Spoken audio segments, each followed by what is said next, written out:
वक्रतुंड महाकाय सूर्यकोटी समप्रभ निर्विघ्नं कुरु मे देव सर्वकार्येषु सर्वदा.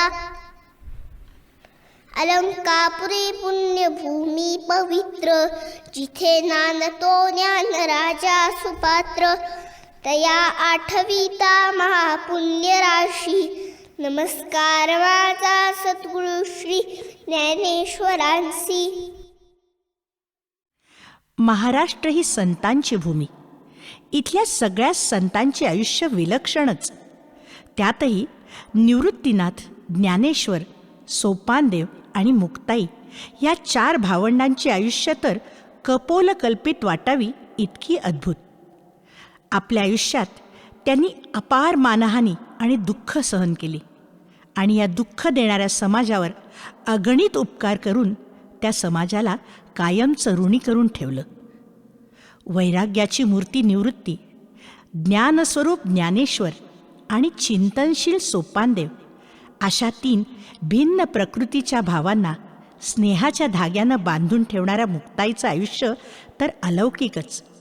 अत्यंत तीव्र बुद्धिमत्ता असलेली ही योगिनी म्हणजे साक्षात आदिमाया. अवघ्या 17 वर्षाच्या आयुष्यात तिनं जनमानसावर आपला ठसा कायमचा उमटवला. ताटी लावून बसलेल्या ज्ञानेश्वरांचं सांत्वन करून त्यांना स्पष्ट शब्दात समजावून ताटी उघडायला लावण्याचं जिचं सामर्थ्य, चांगदेवांसारख्या महान योग्याचं गुरुत्व स्वीकारण्याची जिची योग्यता आणि नामदेवांसारख्या भक्तश्रेष्ठाला ज्ञान मार्गाला लावण्याचं जिचं श्रेष्ठत्व, अशा या मुक्ताईच्या आयुष्यातल्या काही निवडक प्रसंगाचं सादरीकरण करण्याचं भाग्य डॉक्टर प्रचिती सुरू कुलकर्णी हिला लाभलं. ही माऊलीचीच कृपा. आपण सर्व श्रोतृवर्गांनी आमचं हे धाडस गोड मानून घ्यावं. डॉक्टर प्रचिती सुरू कुलकर्णी विनम्रपणे सादर करीत आहे मुक्ताई एक मुक्ताविष्कार. मुक्ताई एक मुक्ताविष्कार.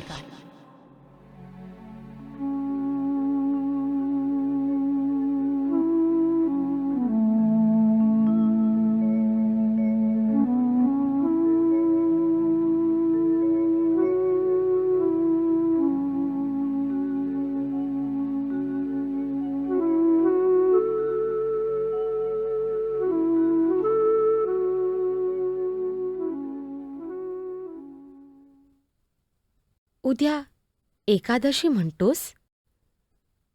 मग आज वैशाख वद्य दशमी तर काय म्हणालास निवृत्ती दादा? आत्ता नामदेवांचं देवळात कीर्तने? पण मी नाही येत कीर्तन ऐकायला. अरे नाही रे, प्रकृती अगदी बरी आहे माझी,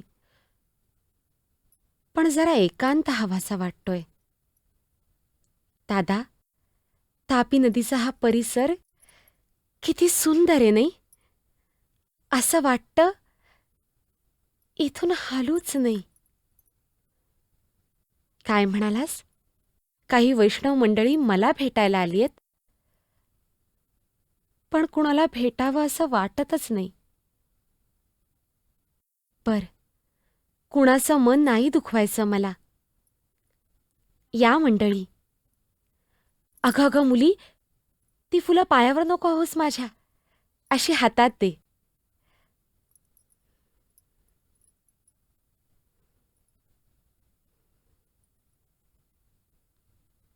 निवृत्ती दादा,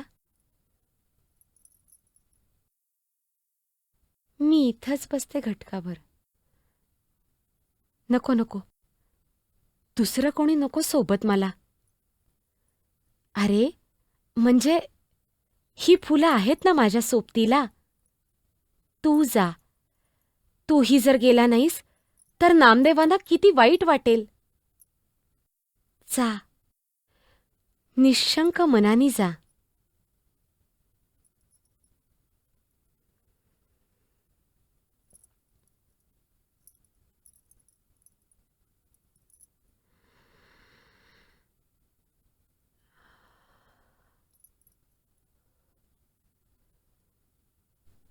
ही मोगरीची फुलं पाहिली की ज्ञानदादाची आठवण येते.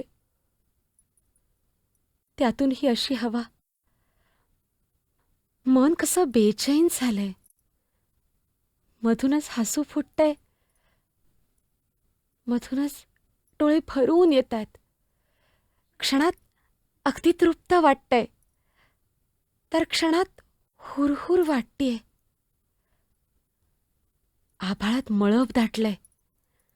असं वाटतंय कुठल्याही क्षणी विजा कडाडतील आणि आभाळ फुटावं तसा पाऊस कोसळेल. विजा चमकायला लागल्या की ज्ञानादादा मला पोटाशी घ्यायचा. म्हणायचा, मुक्ते, आई म्हणायची अशीच एकदा वीज कडाडली आणि तिच्या पोटात सामावली. त्यानंतर तुझा जन्म झाला. म्हणून तिनं बजावलंय, ह्या मुक्तीला विजेपासून जपत जा. वेडा कुठला. खरंच या साऱ्या भावांची भारीच माया माझ्यावर. पण त्या दिवशी तो कावळा दारात येऊन सारखा ओरडत राहिला. ज्ञानादादानं ते आमंत्रण ओळखलं आणि आळंदीत संजीवन समाधी घेतली. शेकडो लोक अडवायला पाहत होते, पण तो कुणासाठीच थांबला नाही. गीतेचं सारं तत्वज्ञान माहीत असूनही आम्हा तिघांचं मन आळंदीत रमेना. म्हणून मी, निवृत्तीदादा आणि सोपानदारा यात्रेला निघालो. सासवडला मुक्काम पडला तसा तो कावळा सोपानदादाला बोलावू आला. मग काय, सोपानदादानं सासवडला स्वतःचा प्रवास थांबवला. निवृत्तीदादांनी निग्रहाने मन आवरून त्याला निरोप दिला. मी आणि निवृत्तीदादा पुढे चालतोच होत. कुठे वाट संपणारे कोणास ठाऊक. खरंच आम्हा भावंडांचं आयुष्य किती गुंतागुंतीचं होतं नाही. पण हळूहळू सगळे धागे मोकळे होत गेले आणि आयुष्य कसं हलकं फुलकं झालं. अगदी या फुलांसारखं. पहिल्यापासून मला फुलांचा भारी सोस. ज्ञानादादा तर मला फुलवेडीच म्हणायचा. सोपानदादा माझ्या बरोबरीनं मला फुलं वेचू लागायचा, हार गुंफू लागायचा. घराच्या वृंदावनापाशी आम्ही एक दगड ठेवला होता. तोच आमचा देव. त्याला केवढाले हार करून व्हायची मी. माझा निवृत्तीदादा एरवी किती शांत, गंभीर आणि अबोल. पण माझं फुलांचं वेड माहीत असल्यानं कुठं वेगळं फूल दिसलं की आवर्जून घेऊन यायचा. आईबाबांचं प्रेम फार काळ लाभलं नाही मला, पण भावांच्या या प्रेमानं कुठं त्याची उणीव जाणवली नाही. त्यामुळेच वैराग्याचं मूळ मनात रुजलं ते दुःखाच्या नाही, तर समाधानाच्या सिंचनातून. आणि आयुष्य ह्या फुलासारखं झालं. तो दिवस अजून आठवतोय मला. नदीवरून पाणी भरून येत होते मी. वाटेत मोगऱ्याने डवरलेले झाडच आडवं आलं. मग काय, तिथंच रेंगाळली माझी पावलं.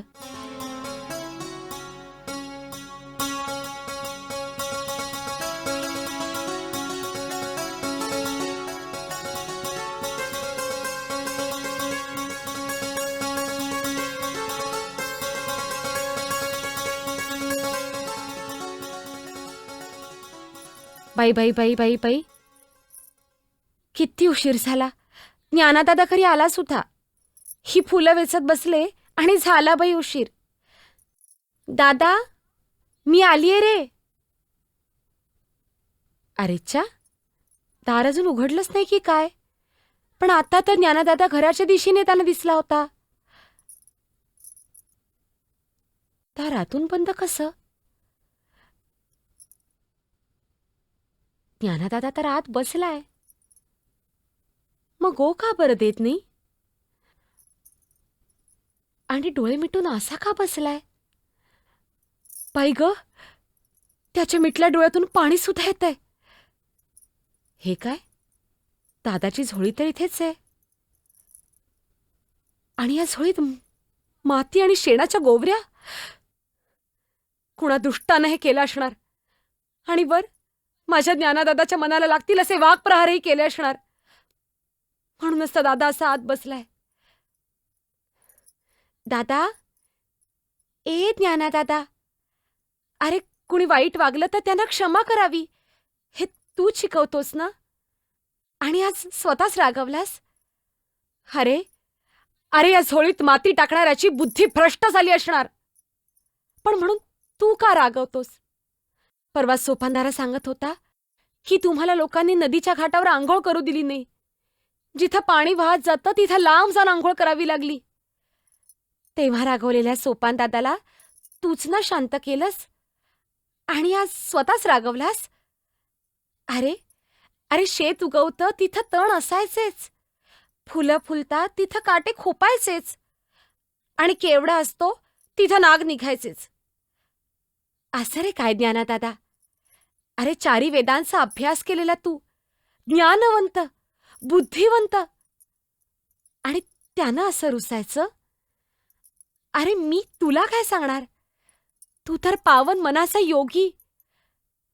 या लोकांचे अपराध तू पोटात घालायचे नाहीस तर कुणी घालायचे? सगळं जग जरी आगीसारखं दाहक झालं तरी संतांनी पाण्यासारखं शीतल असायला हवं.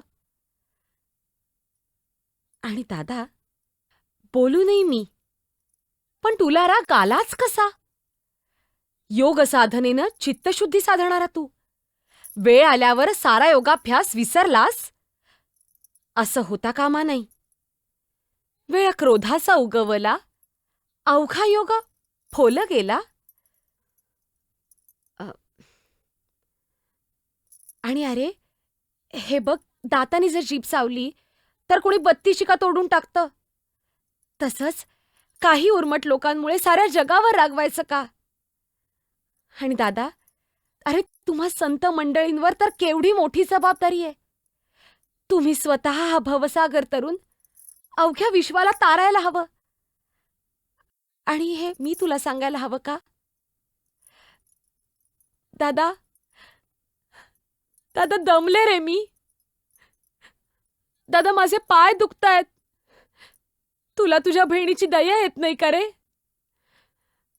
दादा उघडणारे दार, विसरणारे राग. अरे क्षमा कर या अशा लोकांना. दादा उघडणारे दार. तुझ्यावर जीवापाड प्रेम करणाऱ्या दीन दुबळ्या लोकांसाठी दार उघड.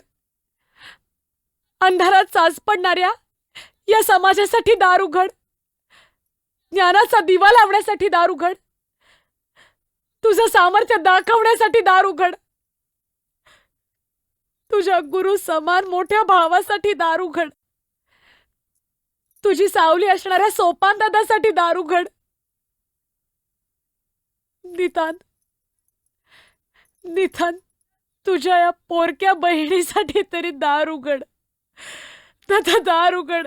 दादा दार उघड. दादा दार उघड. दादा, तू दार उघडलंस. तुझ्या या बहिणीसाठी तू दार उघडलंस.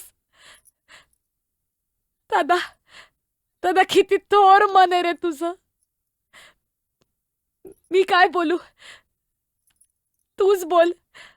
त्याला दादा तूच बोल रे. साधुबोध झाला तो मुरोनिया ठेला.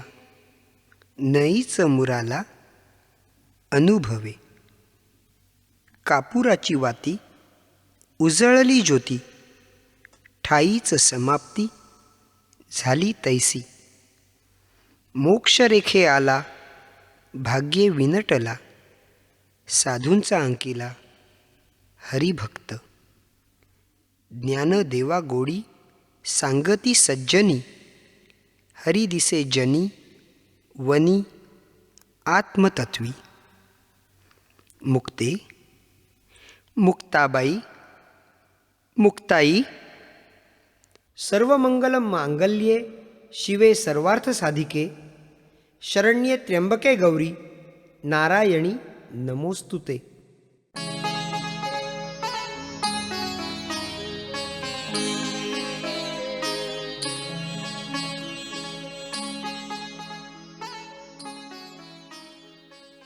माझे दादा एवढे हुशार, एवढे ज्ञानी, पण आळंदीतले लोक त्यांच्या मुंची करेनात. खरं तर तिथल्या ब्रह्मवृंदाच्या सांगण्यावरून माझ्या आईबाबांनी देहांत प्रायश्चित्त सुद्धा घेतलं होतं. केवढी कठोर शिक्षा. माझ्या बाबांनी संन्यास घेतला होता, पण गुरूंच्या आज्ञेवरून त्यांनी परत गृहस्थाश्रम स्वीकारला. हा म्हणे भयंकर गुन्हा केला होता, म्हणून ब्रह्मवृंदानं त्यांना वाळीत टाकलं. माझ्या आईबाबांनी तो त्रास निमूटपणे सोसला, कारण माझ्या बाबांनी हे जाणलं होतं की या समाजाचे जे नियम आहेत त्यांना मान द्यायलाच हवा. त्यांची फार इच्छा होती की माझ्या तिन्ही भावांच्या मुंजी व्हाव्यात, त्यांना या समाजात स्थान मिळावं. म्हणून ब्रह्मवृंदासमोर ते पुन्हा उभे राहिले, तर ब्रह्मवृंदानं त्यांना देहांत प्रायश्चित्त सुनावलं. बाबांना वाटलं त्यांनी प्रायश्चित्त घेतलं तर आम्हा मुलांवरचा कलंक धुतला जाईल, आमचं आयुष्य मार्गी लागेल. म्हणूनच त्यांनी निमूटपणानं आपलं आयुष्य संपवलं. खरंच किती अवघड गेलं असेल हे त्यांना. 3 गोजिरी लहान मुलं आणि माझ्यासारख्या चिमण्या बाळीला सोडून जाणं. किती वेळा त्यांचे डोळे भरून आले असतील, किती वेळा त्यांनी मागे वळून पाहिलं असेल. आणि मग मन कठोर करून त्यांनी प्रायश्चित्त घेतलं असेल. फक्त वाईट याचं वाटतं की ते प्रायश्चित्त घेऊन काहीच लाभ झाला नाही. आमचं आयुष्य काही बदललं नाही. तोच अपमान, तीच मानहानी. शेवटी काही हितचिंतकांनी निवृत्तीदादा आणि ज्ञानदादाला सुचवलं की तुम्ही पैठणला जाऊन शुद्धीपत्र आणा. निवृत्तीदादा तर म्हणाला, कशाला हवं शुद्धीपत्र, आपण तर शुद्धच आहोत. सोपानदादाचं मत निवृत्तीदादासारखंच होतं, पण ज्ञानादादा म्हणाला, दादा, आपण ज्या समाजात राहतो त्याचे नियम मानलेच पाहिजेत. अरे आपल्या आईबाबांनी या नियमांचा आदर करायचा म्हणून तर प्रायश्चित्त घेतलं. त्यांचा त्याग वाया जायला नको. मलाही ज्ञानादादाचं मत पटलं. मग आम्ही पैठणला जायचं ठरवलं. तो प्रवास, ते पैठण सारं आठवतंय मला. पैठणच्या रस्त्यात एक मोठीच गंमत झाली. ज्ञानादादा माझ्या पुढे चालत होता, तेव्हा रस्त्यात एक सोन्याची मोहोर पडली होती. ज्ञानादादानं चटकन त्या मोहरेवर माती लोटली. दादा मोठा भाऊ ना, त्याला वाटलं असणार की मी अजून लहान आहे, त्यामुळे मला मोह होऊ शकेल. पण अहो, स्वतःच्या जीवाचाही मोह न ठेवणाऱ्या आईबाबांची लेक मी. मला का हा मोह होणार होता? मी हसून म्हटलं, निवृत्तीदादा, या ज्ञानादादाला अजून काळी माती आणि पिवळी माती यातला फरकच कळला नाही रे. माझं हे बोलणं ऐकून ज्ञानादादा अगदी खजील झाला. माझ्याकडे बघत कौतुकानं हसत निवृत्तीदादा म्हणाला, ज्ञाना, ही मुक्ता हे कोडच आहे. क्षणात अगदी लहान मुलीसारखी वागते, तर क्षणात सहजी महान तत्वज्ञान सांगून जाते. ज्ञानादादानं माझा हात धरला आणि आम्ही पुढे निघालो पैठणकडे.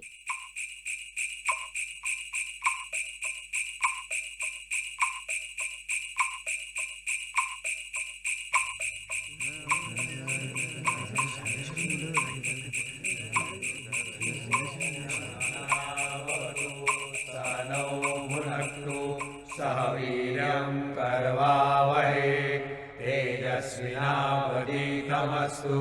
मा विद्विषावहे. ओम. नाहीच मुळी, तसं नव्हतंच मुळी.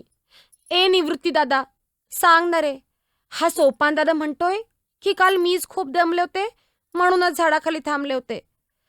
पण मी तर हा सोपानदादा दमलेला दिसला ना म्हणूनच थांबले होते. आणि मी दमणार तरी कशी रे? सारखं ह्या ज्ञानादादाच्या नाही तर तुझ्या पाठुंगळी तर बसले होते. ए हसतोस काय रे? जा, मी नाही बोलत. काय म्हणालास ज्ञानदादा? खरंच रे, हे प्रतिष्ठान क्षेत्र भारीच सुरेख आहे. इतकं काही सांगायला नकोय मला. अरे हो, मी गप्प बसेन.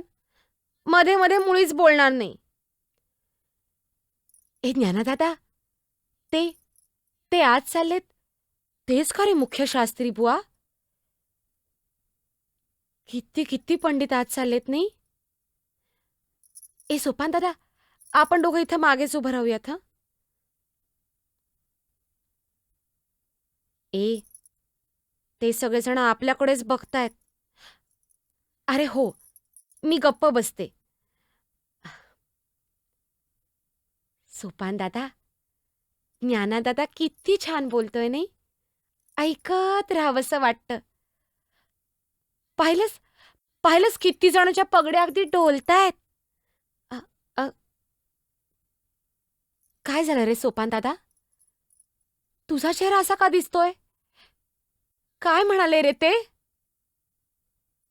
काय? ज्ञानादादांना एवढं सांगूनही ते आपल्याला शुद्धीपत्र देत नाहीयेत. आता आता काय करायचं रे आपण? हा हा कोण उर्मट माणूस ज्ञानादादाशी एवढा रागावून बोलतोय? स्वतःला मोठा विद्वान समजतो, पण बोलणं बघा कसं करणं कटू आहे याचं. म्हणे सर्वांचा आत्मा एकच, मग या रेड्याचा आणि तुझा आत्मा एकच आहे का? कसं बोलणे बघ तरी याचं. हाय ग, ज्ञानदादाच्या पाठीवर बोटभर बळ उठलाय. त्या त्या रेड्याला चापकाचा फटकारा मारला म्हणून का रे सोपान दादा? तेव्हा तुला आमची दया येत नाही का रे? ज्ञानदादाकडे बघ, एवढा मार सोसूनही कसं शांत राहता येतं ह्याला? ज्ञानदादा वेदातल्या रुचा म्हणतोय. त्याच्या तोंडी किती गोड वाटतात या रुचा. आहा. अगं बाई, दादाच्या आवाजाला काय झालं? अरे कसला हा भसाड आवाज? बाई ग, हा रेडा चक्क वेदातल्या रुचा म्हणतोय. देवा, अय्या, त्या शास्त्रीबुवांनी दादाच्या पायावर डोकंच ठेवलंय. केवढी मोठी त्यांची पगडी, ती सुद्धा दादाच्या पायावर ठेवलीये. ज्ञानदादानं निवृत्ती दादाच्या पायावर डोकं ठेवलंय. निवृत्ती दादानी ज्ञानदादाला कसं पोटाशी धरलंय नाही? अगं बाई, केवढी आहे गर्दी. अरे अरे सगळेजण दादाच्या नावाचा जय जयकार करतायत. निवृत्ती दादा आणि ज्ञानदादाच्या गळ्यात केवढ्याले हार घातलेत. सोपान दादा बघतेस ना रे? इश, आमच्या गळ्यात कशाला हार? मला तर भारीच लाजल्यासारखं झालंय. हा हार मला ज्ञानदादाच्या गळ्यात घालायचा आहे. पण बघ ना, एवढ्या गर्दीत आपण त्याच्यापर्यंत पोहोचणार तरी कसे? बर, जमेल तसं जाऊयात. ए, पण तू माझा हात अगदी घट्ट धर हं, नाहीतर एवढ्या गर्दीत हरवून जाईन ना मी. देवाची ये द्वारी उभा क्षणभरी, तेणे मुक्तिचारी साधी येल्या. हरिमुखे म्हणा, पुण्याची गणना कोण करी. ज्ञानदेवाप्रमाण निवृत्ती देवी ज्ञान, समाधी संजीवन हरिपाठ. ज्ञानदेवाप्रमाण निवृत्ती देवी ज्ञान, समाधी संजीवन हरिपाठ.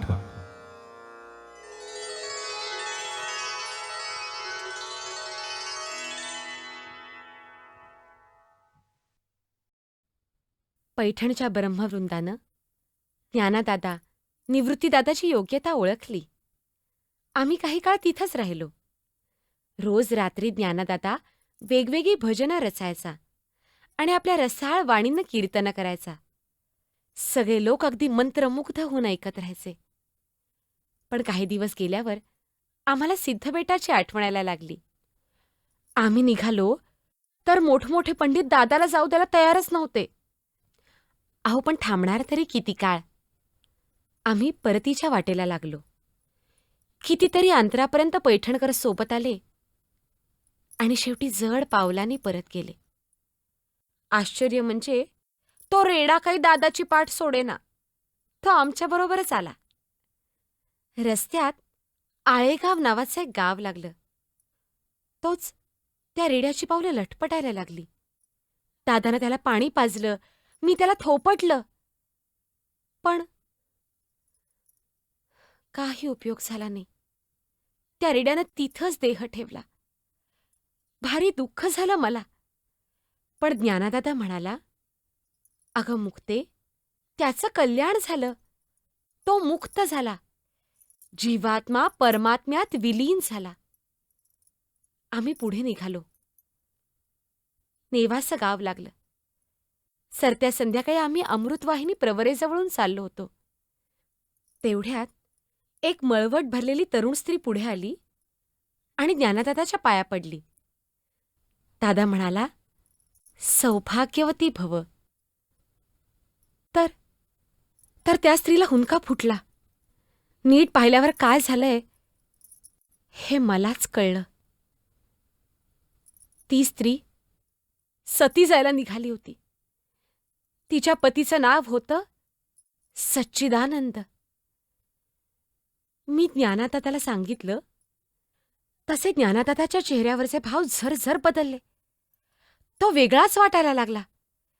त्या मृतदेहाशी जाऊन तो म्हणाला, उठ सच्चिदानंदा, उठ. जागा हो. झोपलास काय असा? तुझं जीवित कार्य बाकीये. उठ. आणि काय आश्चर्य, झोपेतून उठावं तसा तो माणूस उठून बसला. मला पुन्हा जाणवलं, हा माझा भाऊ अलौकिक आहे. याला जपायला हवं. तिथं असलेल्या माणसांना आनंदाचा वेग आवरता येईना.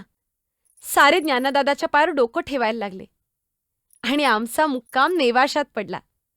तिथेही ज्ञानदादाच्या भजन कीर्तनानं साऱ्या माणसांना जिंकून घेतलं.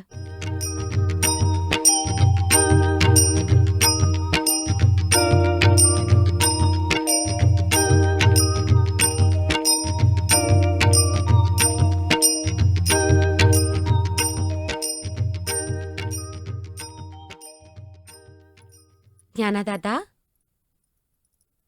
असा उदास का बसलास? बरं वाटत नाही का तुला? काही दुखतंय खुपतंय का रे? अरे बोल ना रे, असा गप्प का? निवृत्ती दादा, ए सोपान दादा, बघा ना रे, हा ज्ञानदादा काही बोलतच नाहीये. काय म्हणालास? तुला निवृत्ती दादाशी काही महत्वाचं बोलायचंय? अरे मग बोल ना, आम्हीही ऐकतो.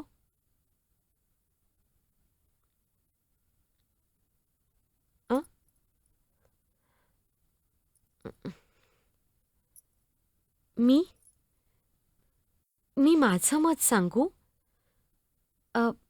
निवृत्ती दादा, ज्ञानदादाचं म्हणणं खरंय. आपल्या आजूबाजूचे लोक किती अज्ञानी आहेत. खरा धर्म विसरूनच गेलेत. खरं ज्ञान त्यांच्यापर्यंत पोचायलाच हवं आणि ते पोचवायचं काम आपणच करायला हवं. पण तुझं म्हणणंही एका परी पटतंय. ज्ञानाचं दान अयोग्य ठिकाणी करून कसं बरं चालेल? तू नाथ संप्रदायाचा शिष्य आणि गुरुही. एका गुरुनं एकाच शिष्याला सारं ज्ञान सोपवायचं, अशी ही गुरु परंपरा. जसं आदिगुरु शंकरांनी मच्छिंद्रनाथांना, मच्छिंद्रनाथांनी गोरखनाथांना, गोरखनाथांनी गहिनीनाथांना, गहिनीनाथांनी तुला आणि तू ज्ञानदादाला दिलंस. तुला वाटतंय की हे ज्ञान असंच दिलं गेलं पाहिजे. या ज्ञानाची कवाडं सर्वांसाठी जर खुली केली तर गुरुपरंपरा खंडित होईल. अपात्रिदान केल्याचं पातक तुझ्या माथी लागेल. खरंच मोठीच तेढ आहे ही. काय म्हणालास? तू ज्ञानदादाचा म्हणजे तुझ्या शिष्योत्तमाचा हट्ट पुरवणार? ज्ञानदादानं हे सारं ज्ञान प्राकृत भाषेत सर्वसामान्यांना सांगावं असा तू आदेश देतोयस? अरे पण गुरुपरंपरा खंडित केल्याचं पातक तुझ्या माथी लागेल. त्याचं काय? काय म्हणालास? तुझ्या या परमप्रिय शिष्यासाठी होतील ते परिणाम तू आनंदाने सोडशील? वाटेल ते झालं तरी तरी ज्ञानदादाच्या पाठीशी उभा राहशील? सोपान दादा काय बोलू रे मी? मला तर काही सुचेनासच झालंय. हा ज्ञानदादा तर अलौकिक आहेच, पण हा निवृत्ती दादा किती महान आहे रे.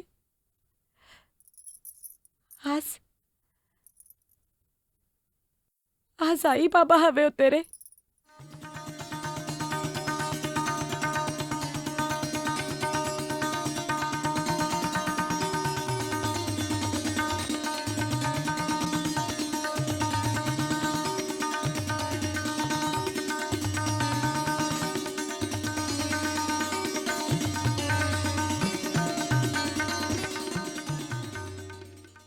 आणि तो शुभदिन उगवला. ज्ञानदादानं आसनावर बसलेल्या निवृत्तीदादाला वंदन केलं आणि स्वतः खांबाला टेकून बसला. सच्चिदानंद बाबा लेखणी घेऊन पुढ्यात बसले. सोपानदादा ज्ञानदादाची पाठ धरून बसला. आणि मी तिघा भावांच्या गळ्यात मोगरीचे हार घातले आणि डोळ्यांनीच त्यांना ओवाळलं. ज्ञानदादाच्या मुखातून पवित्र ओंकार उमटला.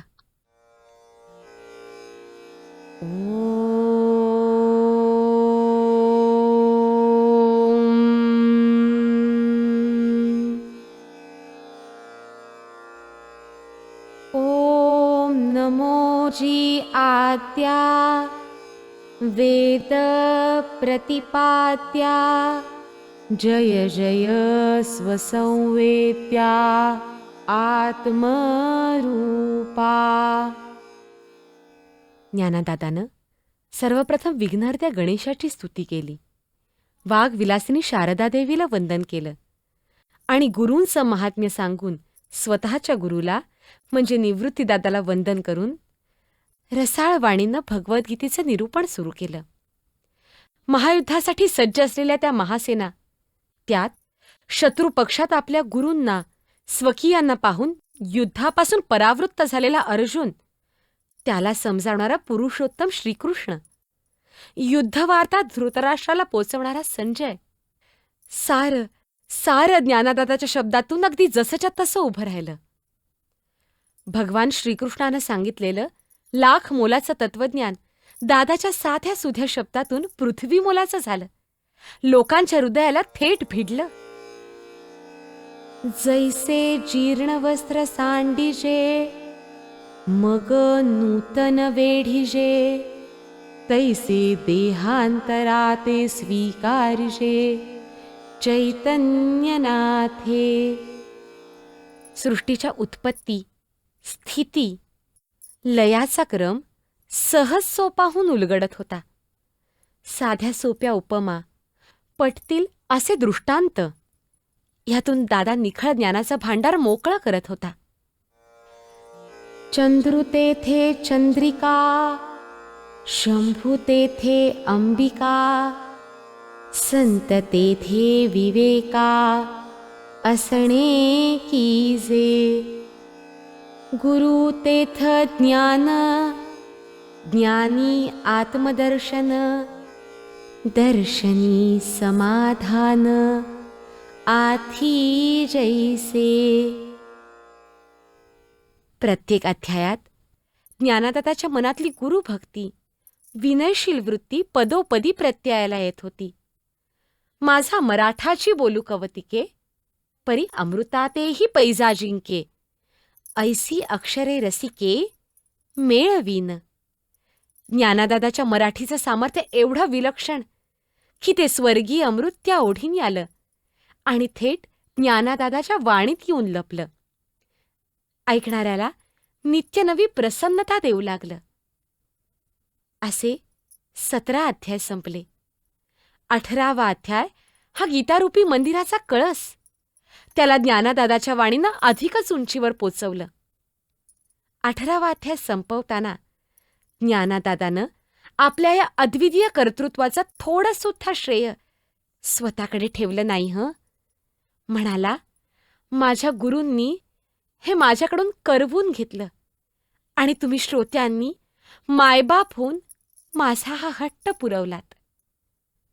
खरंच किती हा विनय. माझा साजीरा गोजीरा दादा आभाळापेक्षा मोठा झाला. मग दादानं मागितलं पसाय दान. आता विश्वात्मके देवे येणे वाग्यज्ञे तोषावे.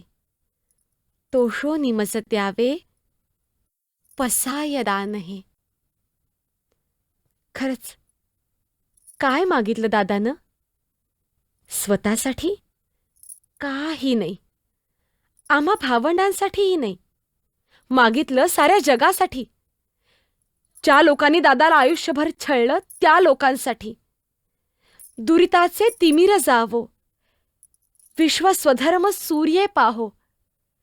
जो जे वांछील तो ते लाहो, प्राणी जात. निवृत्तीदादांनी प्रसन्न होऊन दादाला म्हटलं, तथास्तु. आणि माझा ज्ञानदादा या आशीर्वादानं अगदी सुखावला. नेवाशातली मंडळी स्वतःची उरलीच नव्हती. जो तो ज्ञानदादाच्या पायावर डोकं ठेवायला धडपडत होता, निवृत्तीदादाचे आशीर्वाद घ्यायला धडपडत होता. या दोघा भावांच्या मागे सोपानदादा उभा होता, त्यांची पाठराखण करत. ज्ञानदादाचं रोजचं बोलणं ऐकता ऐकता जाणवत होतं की हा ज्ञानदादा तर आभाळा एवढा झालाय. आता तो फक्त आपला राहिला नाही, साऱ्या जगाचा झालाय. या विचारात माझे डोळे भरून आले. पुढचं काही एक दिसेना.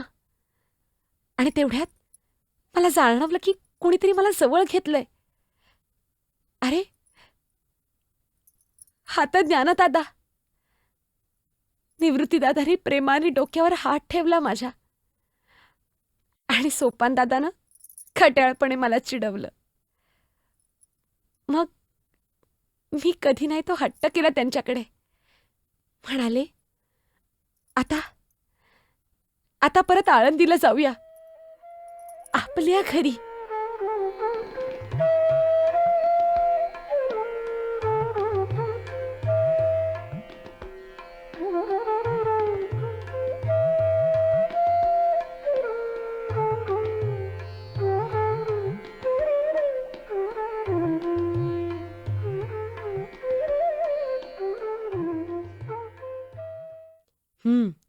आता कसं बरं वाटतंय. नाहीतर काय अवस्था झाली होती आपल्या घराची. नशीब भिंती आणि छप्पर तरी टिकून होतं. आता ही झाडलोट केल्यावर कसं साजिरं दिसतंय घर. ज्ञानदादा, तुला आठवतं, तू एकदा रागावून हीच ताटी लावून बसला होतास. निवृत्तीदादा, तू इथंच बसून आम्हाला गोष्टी सांगायचास, आठवतं? सोपानदादा, आपण इथंच बसून हार गुंफायचो. हे तगरीचं झाड आता केवढं मोठं झालंय. काय म्हणालास निवृत्तीदादा? आज या लुगड्यात मी आईसारखी दिसतेय. खरंच अशीच होती का रे आपली आई? मला तर नीटशी आठवतच नाही. बाबांचा चेहराही स्पष्ट आठवत नाही. आणखीन काय काय आठवतं तुला? हो, खूप गोड गाणी गायची. आणि काय, मांडे छान करायची. मग त्यात काय, मी करते ना मांडे. हो हो, येतात मला मांडे. अरे, नेवाशाच्या कुलकर्णी आजींनी शिकवलेत ना मला. आता पीठ भिजवते आणि दुपारी तुम्हाला मांडेच खाऊ घालते. आलेस हं मी?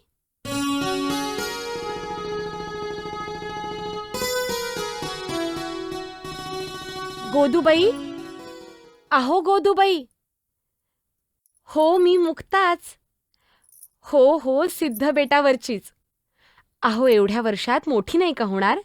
नाही नाही, मडकं नकोय मला. मला की नाही मांडे भाजायला मांडे रांधण हवं होतं. हो, आज माझ्या भावांना मी मांडेच करून खाऊ घालणार आहे. द्या. अगं बाई, हे काय? विसोबा काका, अहो असं रांधण हिसकावून का घेतलं आणि फेकून का दिलं? तुकडे झाले ना त्याचे? काय? माझ्या जिभेचे चोचले? नाही हो, कधी नाही ते माझ्या निवृत्ती दादाला मांडे खावेसे वाटले म्हणून नेत होते रांधण. आणि तेही या गोदूबाईंकडून. तुमच्याकडून तर नाही ना? माझी जी पळवळतीये. मोठे आहात म्हणून गप्पा बसतेय मी. नको नको गोदूबाई, तुम्ही नका स्वतःची फरफट करून घेऊ. अहो आमचं प्राक्तन आमच्याच बरोबर.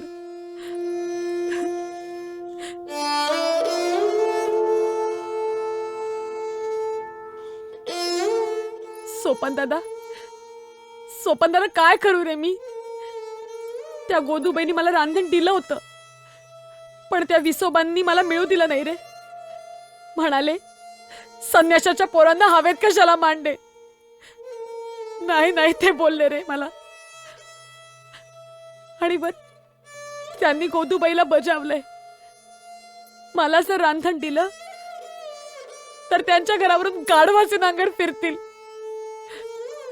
दादा, दादा, हे लोक असं का वागतात रे? कोण? ज्ञाना दादा?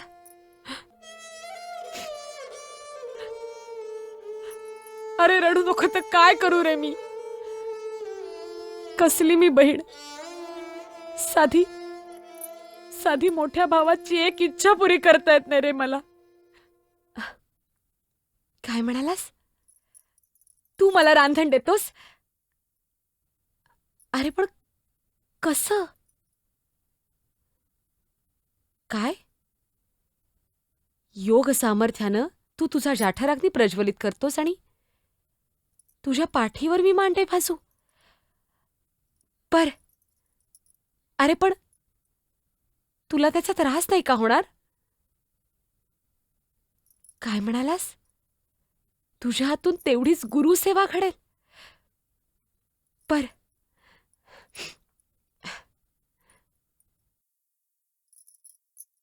सोपान दादा, ए निवृत्ती दादा, या बसा तिघही. आज तुम्हा तिघांना पोटभर मांडे खाऊ घालते मी. कोण? विसोबा काका? अहो अहो, माझ्या काय पाया पडता? हे बघा, दादानं तुम्हाला क्षमा केली, मग माझं काय मोठंसं?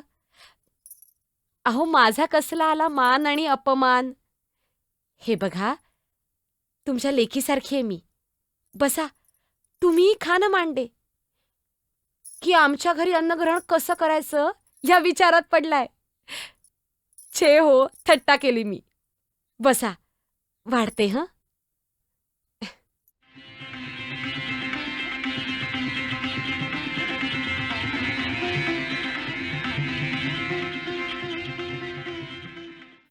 आळंदीत असताना एके दिवशी आम्ही चौघं भावंड कोवळ्या उन्हात बोलत बसलो होतो.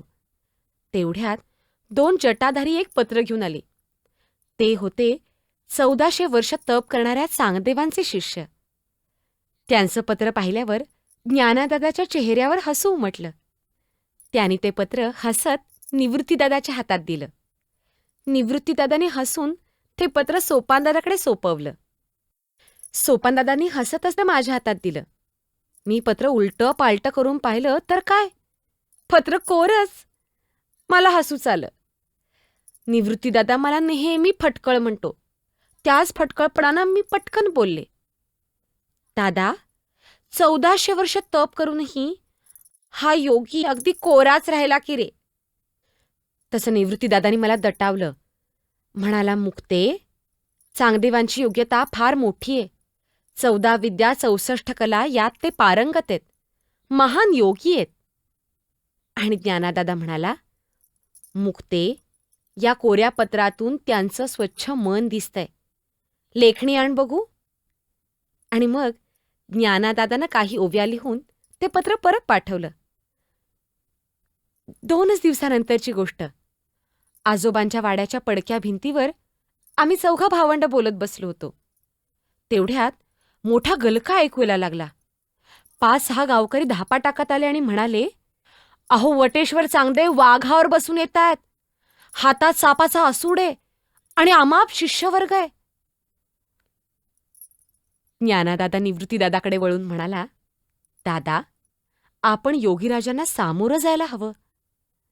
दोघं एकमेकांकडे बघून हसले. ज्ञानादादा म्हणाला, "चल बाई भिंती, योगीराजांना सामोरी चल." आणि काय आश्चर्य, ती निर्जीव भिंत भराभर चालायला लागली. हे पाहून तिथल्या आजूबाजूचे सजीव गावकरी मात्र भिंतीसारखे जमिनीला खिळून राहिले. चांगदेवांनी चालत येणारी भिंत पाहिली मात्र. ते वाघावरून खाली उतरले आणि त्यांनी ज्ञानादादाचे पाय धरले. दादानं त्यांचं स्वागत केलं आणि त्यांना घराकडे आणलं. चांगदेवांनी ज्ञानादादाकडे गुरुपदेश मागितला. तसा ज्ञानादादा माझ्याकडे वळून म्हणाला, "मुक्ते, या चांगदेवाला तूच उपदेश कर." मी चांगदेवांकडे पाहिलं आणि मला वाटलं, अरे हे तर माझं लेकरू. 1400 वर्षाचं असलं तरी माझंच बाळ हे. तेवढ्यात ज्ञानादादा म्हणाला, "पण चांगदेवा, ज्ञान जाणून घ्यायचं असलं तर आधी एक बळी द्यावा लागतो." तसे चांगदेव म्हणाले, "एकच का, 100 बळी आणतो." असं म्हणून ते घाईघाईत निघून गेले. मला तर हसूच आलं. मी म्हटलं, "दादा, अगदी बाळच आहे रे हे, 1400 वर्षाचं म्हातारं बाळ."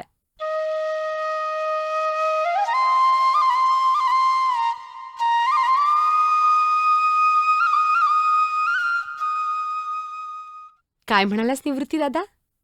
कोण ज्ञानादादानं? अरे तो तर त्या चांगदेवांची वाट बघतोय. पण बळी मिळायला हवा ना त्यांना. कसला बळी? सांगते थांब थोड्या वेळानं. ते बघ, आलेच चांगदेव महाराज. यावं योगीराज, यावं. काय हो, प्रकृती बरी नाही का तुमची? आणि बळी काय बाहेरच ठेवलाय वाटतं. काय म्हणालात? तुमचे सगळे शिष्य पळपुटे निघाले? दुसरं कोणी मिळालं नाही म्हणून तुम्हीच बळी म्हणून आलात? चांगदेवा, अरे बाळा, तुला अजून कसं रे काही कळत नाही? ज्ञानदादानं कुणा देहाचा बळी मागितला नव्हता रे. त्यानं बळी मागितला होता तुझ्या अहंतेचा. चांगया बाळा, बैस असा. अरे, तुझं योग सामर्थ्य अद्भुत आहे, पण तुला भक्ती मार्ग माहीतच नाही. त्यामुळे तुझं मन असं गोंधळलेलंय. गुरुकृपेनं तुला खरा मुक्तिमार्ग सापडेल. निर्गुणाचे डहाळी पाळणा लाविला, तेथे सूत पहुडला मुक्ताईचा. ऐक माझ्या बाळा, मी तुला ज्ञानादादानं लिहून पाठवलेल्या 65 ओव्यांचा अर्थ समजावून सांगते. सोने सोनपणा उणे, न येताची झाले लेणे. तेवी न वेचता जग होणे, अंगे जया. सोन्याच्या सोनेपणाला कमीपणा न येता त्याला अलंकाराचं रूप येतं. त्याचप्रमाणे परमात्मा स्वतःचं परमात्मा स्वरूप टिकवूनच या जगाचं रूप धारण करतो. जलाशयात कितीही तरंग उठले तरी ते पाणीच असतं. तरंगांनी लक्ष वेधून घेतलं तरी तरंग म्हणजे पाणी नाही. त्याचप्रमाणे आपण रोज जे पाहतो, अनुभवतो, ते सारं परमेशाचंच कर्तृत्व आहे. जसं तरंगामागचं पाणी समजणं महत्वाचं आहे, त्याचप्रमाणे या बाह्य घडामोडींच्या मागचं परमात्म्याचं मूळ स्वरूप समजणं महत्वाचं आहे. नाही समजलं? असं बघ, गुळाची ढेप मोडली तरी त्याची गोडी नष्ट होत नाही, किंवा ढेप बनवली तर त्याची गोडी वाढत नाही. अविद्येमुळेच परब्रह्म आणि जगत वेगळे वाटतात, पण खरं तर ते एकच आहेत. परमात्मा स्वतःच द्रष्टा, दृश्य आणि दर्शन ह्या त्रिपुटीचा व्यवहार करतो. एखादा माणूस अंधारात बसलेला असला, तिथं सूर्यप्रकाश अजिबात नसला, तरी मी आहे ही त्याची अनुभूती नष्ट होत नाही. खरं ना? चांगया बाळा, दिवा जसा स्वतःच्या प्रकाशातून स्वतःचं रूप प्रगट करतो, त्याचप्रमाणे तूही स्वतःच्या यथार्थ रूपाला म्हणजेच आत्मरूपाला जाणून घे. तुझे ब्रह्मरूप तूच अनुभव. अरे, योगानं प्राप्त झालेलं सामर्थ्य हे खरं ज्ञान नाही. तुला काय वाटतं? ज्ञानादादानं रेड्याला वेद म्हणायला लावले, भिंत चालवली म्हणून तो महान आहे? नाही रे, तो महान आहे कारण तो ज्ञान स्वरूप आहे. तो महान आहे कारण त्यानं गीतेतलं महान ज्ञान सर्वसामान्यांसाठी खुलं केलं. काय म्हणतोस? तुला समजलं? छान. अरे, विहीर खणल्यावर पाणी लागतं ते काय बाहेरून आत घालावं लागतं? ते तर आत असतंच. वरची खडीगाळ काढला की ते दिसतं. तसंच खरं ज्ञान तुझ्यातच होतं, पण त्याच्यावर विद्वत्तेचं अहंतेचं ओझं पडलं होतं. ते ओझं दूर झालं म्हणून ते ज्ञान खळखळत बाहेर आलं. बाळा, तुझं कल्याण होवो.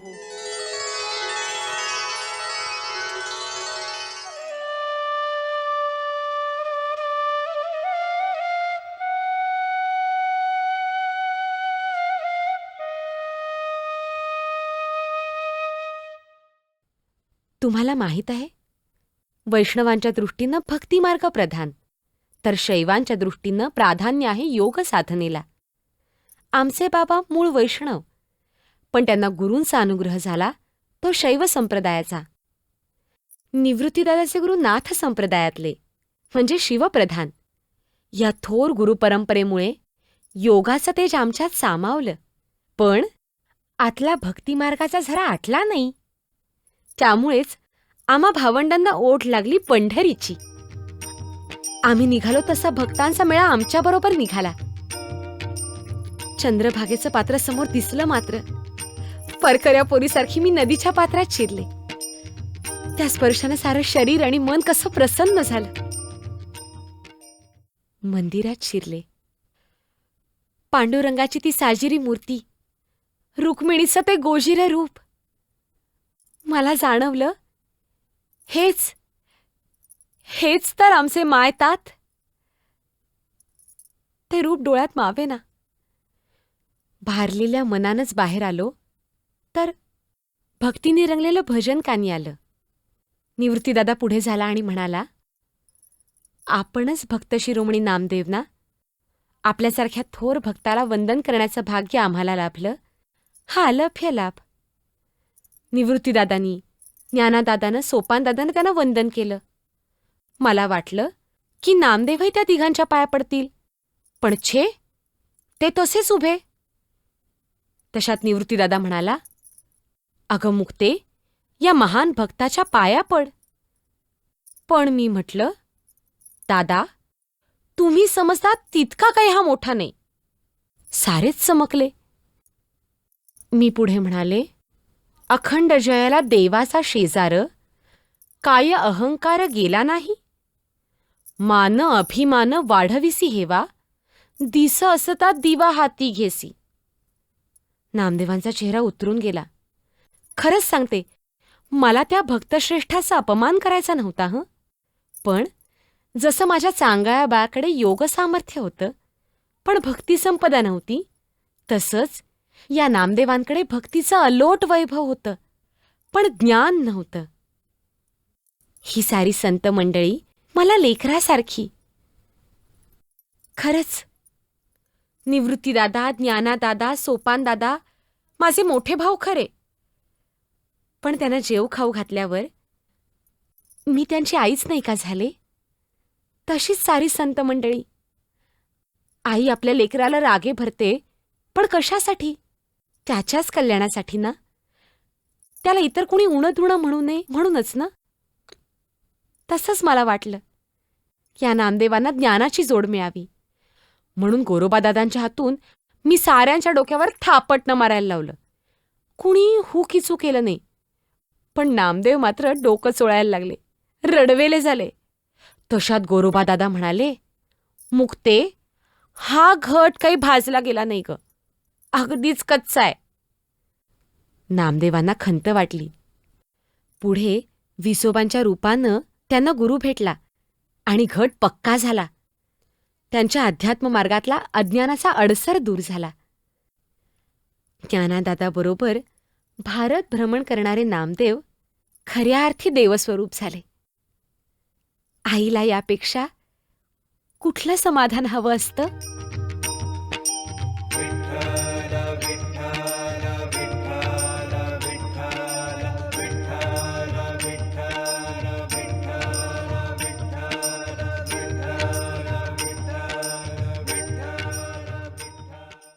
सोपान दादा, इतका वेळ काय बोलतायत रे हे दोघं जण? ए सोपान दादा, अरे तुझ्याशी बोलतेय मी. गेले काही दिवस ज्ञानादादा खूप अस्वस्थ वाटतोय. काय कारण असेल रे? म्हणे धीर धर. असा कसा रे तू सोपान दादा? कधी भरभरून बोलत नाहीस. मी तर तुला सगळं सांगते, पण तू सदा आपल्या चिंतनात मग्न, स्वतःच्याच विचारात गुरफटलेला. बघ कसा अगदी गालातल्या गालात हसतोयस ते. ते बघ, आले सुद्धा दोघं जण. ज्ञानादादा असा आत का गेला? काय झालं निवृत्ती दादा? तुझा चेहरा असा का दिसतोय? मला नाही का सांगणार? सांग ना रे. काय? जिवंत समाधी घेणार ज्ञानदादा?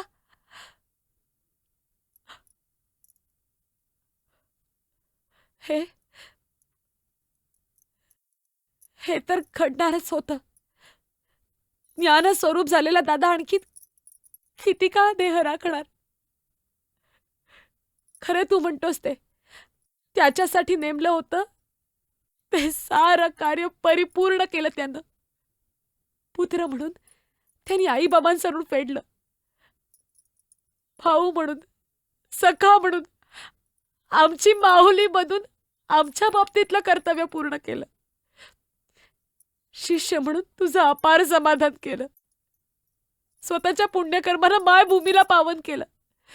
त्याच्यासारखं कृतार्थ आयुष्य दुसरं नाहीच रे. वैष्णव कुळातला असून शैव संप्रदायाचा अधिकारी झाला तो, आणि शैव संप्रदायाचा आधार असून वैष्णवांचा शिरोमणी झाला. त्याचं अवघं आयुष्य म्हणजे तेज. पण आता त्या देहाला त्या तेजाचा भार सोसवत नाहीये, हेच खरं. त्यातून ज्ञानदादाने सांगितलंय, उपजे ते नाशे, नाशले पुनरपि दिसे. हे घटिका यंत्र तैसे परिश्रमेगा. आणि त्यातून ज्ञानदादा तर संजीवन समाधी घेणार आहे. म्हणजे देहरूपाला तो भेटला नाही तरी तो इथंच असणार आहे, क्षणोक्षणी जाणवणार आहे. मग दुःख कशाचं करायचं बरं? दादा योगिनी मुक्तेला हे कळतंय रे, पण भगिनी मुक्तेला हे पटलं तरी पचत नाहीये रे. ज्ञानदादा, या मुक्तेचा ज्ञानदादा साऱ्या जगावर रुसला तरी मुक्तेच्या एका हाकेपोटी ताटी उघडणारा ज्ञानदादा. वाळवंटात तिचे पाय बाजूनेत म्हणून तिला उचलून घेणारा ज्ञानदादा. तिचे लाड करणारा, तिची माऊली झालेला ज्ञानदादा. या ज्ञानदादाशिवाय मुक्ता, माझ्या ज्ञानदादाशिवाय मुक्ता, छे, ज्ञानदादाशिवायच्या मुक्तेची मी तर कल्पनाच करू शकत नाही रे सोपान दादा. मला झालेलं ज्ञान, कळलेलं तत्वज्ञान या क्षणापुरतं सगळं निरर्थक वाटतंय रे. दादा, ज्ञानदादा माझ्या एका हाके पोटी ताटी उघडून बाहेर आला होता ना, पण आता मी कितीही हाका मारल्या तरी समाधीचं दार उघडून बाहेर येणार नाही. मला भेटणार नाही रे. कोण ज्ञानदादा?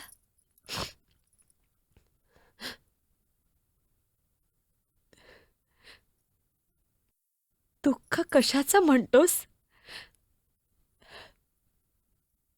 ते कळायला बहीणच व्हावं लागतं ना. ठीक आहे, आता मन आवरायलाच हवं मला. आता दुःख नाही, खंत नाही, आता फक्त एकच समाधान. पाळीले पोसिले चालविला लळा, बा माझ्या कृपाळा निवृत्ती राजा. ज्ञानदेव म्हणे सुखी केले देवा, पाद पद्मी ठेवा निरंतर.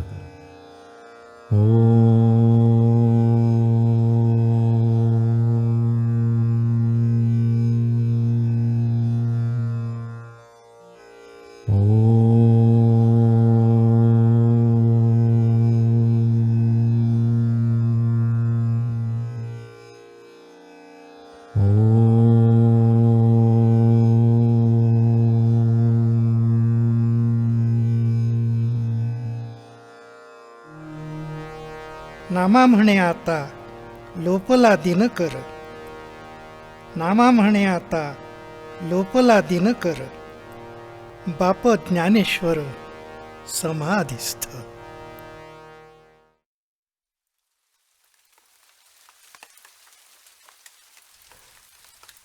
आज ही मोगरीची फुलं पाहिली आणि सगळ्या आठवणी दाटून आल्या. सारा पट कसा अलगद उलगडला. आता मलाही वेध लागलेत पहिल्या तीराचे. ज्ञानादादा सोपान दादाला बोलावू आलेला काऊ माझ्यासाठी का बरं नाही आला? पण आपल्या आईच्या कुशीत शिरायला आईनं आमंत्रण का द्यावं लागतं? इथं या चांगदेवांच्या समाधीजवळ आल्यापासून पहिल्या तीराची ओढ फार तीव्रतेनं झाली. आता इथलं काम संपलं, मग थांबून काय करायचं? या विजा कडकडायला लागल्या. काय सांगताय बायानो? माझ्यासाठी सांगावा घेऊन आला? छे छे, आता क्षणभर सुद्धा थांबायचं नाही मला. कुणाचा निरोप घ्यायचा नाही, कसलीही निर्वा निरव नाही. आता धीर धरवत नाही. हे परमेश्वरा, आता या देहाचा ऋणानुबंध संपला. आता हे ओझं झालं. मला तुझ्यात सामावून जायचंय. तू तर माझी माऊली. घे या तुझ्या लेकराला, तुझ्या मुक्तेला, तुझ्या कुशीत घे माऊली, घे ना ग.